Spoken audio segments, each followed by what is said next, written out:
मैं कहता हूँ गधे जन्नत में जाने का सच्चा रास्ता करने पढ़े बाबा से बना सय्यिदना व शफ़ीअना व नबीना मौलाना मुहम्मदिन माजिदिल जुल्दी वल करम व आलिहि व अस्हाबिहि व बारिक व सल्लिम सलातन व सलामन अलैका या रसूलल्लाह सल्लल्लाहु अलैहि वसल्लम। तमाम ज़ाहिरीन को, हाज़रीन को मैं दिली मुबारकबाद पेश करता हूँ जिन्होंने इस उससे मुक़द्दस में हाज़री का शरफ़ हासिल किया। अल्लाह करीम सबकी कोशिशों को, काविशों को, मेहनतों को अपनी बारगाह में कबूल फरमाए और हुज़ूर साहिब सज्जादा और इनके फर्जंदगान और इनके मुहिब्बीन, मुअतक़ीदीन, मुरीदीन की अल्लाह उम्र में बेपनाह बरकतें अता फरमाए। अज़ीज़ान मिल्लत इस्लामिया, आपने बड़े अच्छे अच्छे अशार भाई हबीबुल्लाह फैज़ी साहब से सुने और उनसे पहले भी शुआरा से बड़े अच्छे अच्छे कलाम सुने। मेरे बाद आपको भाई दिलबर शाही से चाल चल चुका है। आज ज़रूरत है उम्मत को हुजूर की चौखट पे आने की। मैं आईना को दिखाऊंगा दाग चेहरे के, जिसे खराब लगे सामने से रख जाए। मैं ये बात अक्सर जगहों पर कहता हूँ, अगर खानकाहों में अपनी जिम्मेदारियां सच्चाई के साथ पूरी की होती तो आज उम्मत का यह हाल नहीं होता। मैं मुबारकबाद पेश करता हूँ साहिब सज्जादा को कि जिन्होंने बिहार की सरजमीन पर बैठ करके मसलक के आला हज़रत को फरोग देने का पूरा काम किया। अल्लाह सलामत रखे, वरना कितने पीरों के तो चेहरे बिगड़ जाते हैं आला हज़रत का नाम आते हैं। ये कड़वी सच्चाई है।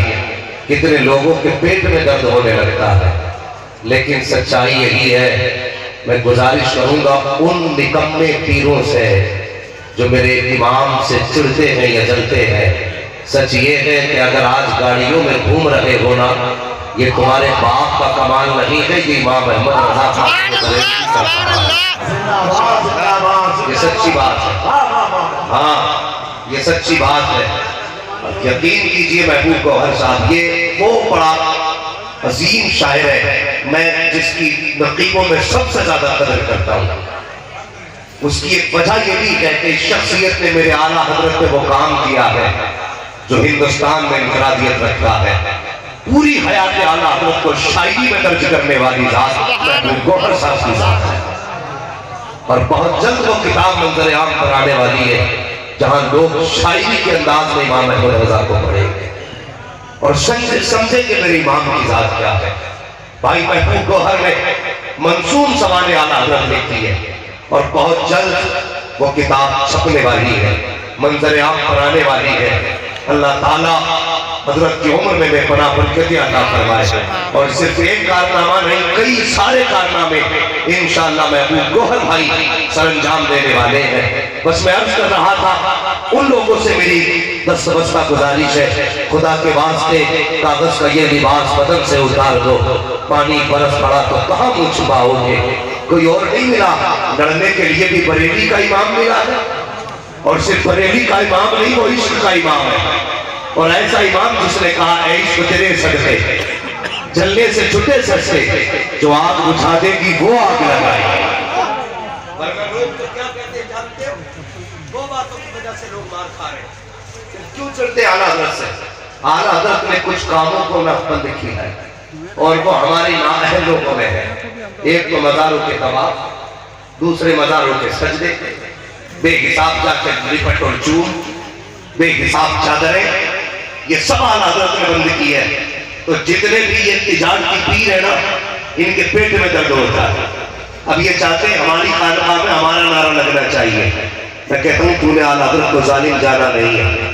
पूरी जिंदगी इमाम अहमद रज़ा ने हुजूर की अज़मतों में पहरा दिया, पूरी जिंदगी उन्होंने हुजूर की अज़मत में पहरा दिया।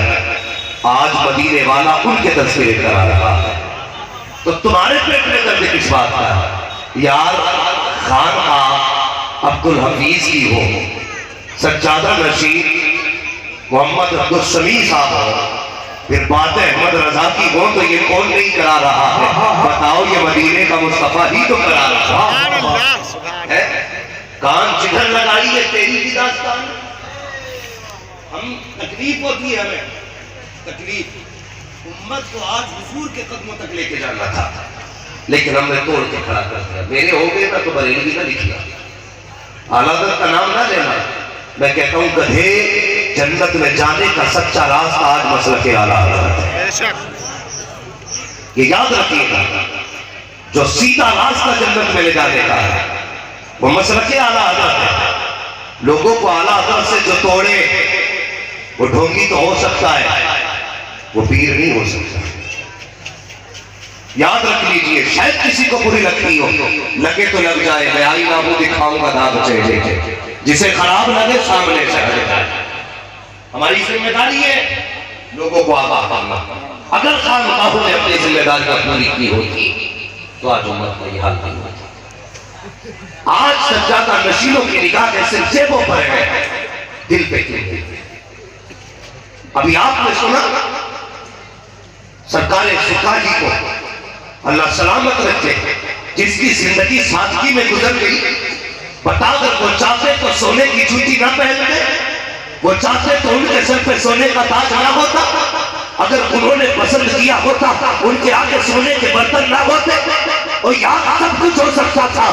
लेकिन जिंदगी में इन्होंने कभी अपनी जात को आगे नहीं किया, जब भी आगे किया मदीने वाले मुस्तफा की जात को। आज क्यों नहीं है खानकाहों में? हमें मुरीद को अच्छा लगता है जो पैसे वाला हो, हमें मुरीद को अच्छा लगता है जिसके नजराने मोटे हो, हमें मुरीद को अच्छा लगता है जिसके लिफाफे तगड़े हो। मैं सलाम करता हूँ शाकिर सज्जादा को, कहना नहीं चाहता लेकिन कहते जाता हूँ, मेरे दिल में एहतराम है शख्स का, कसम खुदा की। लोग ईद कैसी कैसी निभाते हैं, कोई कहता तूने मुझसे वफा की है, ले मैं 1 लाख दे के तुझ पे मेहरबानी करता हूँ। कोई कहता तूने मुझ पे वफा की है, मैं तुझे 2 लाख देता हूँ। सलाम करता हूँ शाकिर सज्जादा को, इनसे जबर जलालपुरी ने जब इश्क की रीत निभाई है, इन्होंने ऐसी रीत निभाई, कोई 2 लाख दे करके किसी पे रहम करता है, इन्होंने किसी की इज्जत को अपने घर की इज्जत बना के जमाने को बताया। हम दुनिया की रीत नहीं, हम तो मदीने वाले मुस्तफा की रीत।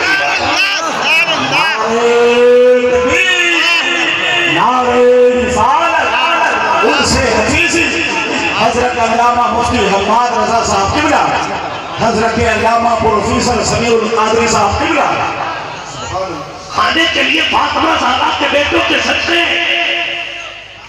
जब पेट की बारी आती है, लंबे लंबे शजरे छोड़ के दिखाते हो हमारा गहरा रिश्ता है, हमारा गहरा रिश्ता है, हमारा गहरा ताल्लुक है। नहीं प्यारे, जानते हो मैंने पढ़ा है अल्लाह अकबर मीर अब्दुल वाहिद बिन गिलानी रहमतुल्लाह तआला अलैह, मुझे जुर्रत नहीं करनी चाहिए लेकिन कह दे रहा हूँ, उन्होंने कहा था लोगों नसब से बख्शिश नहीं होगी, बख्शिश अमल के जरिए होगी।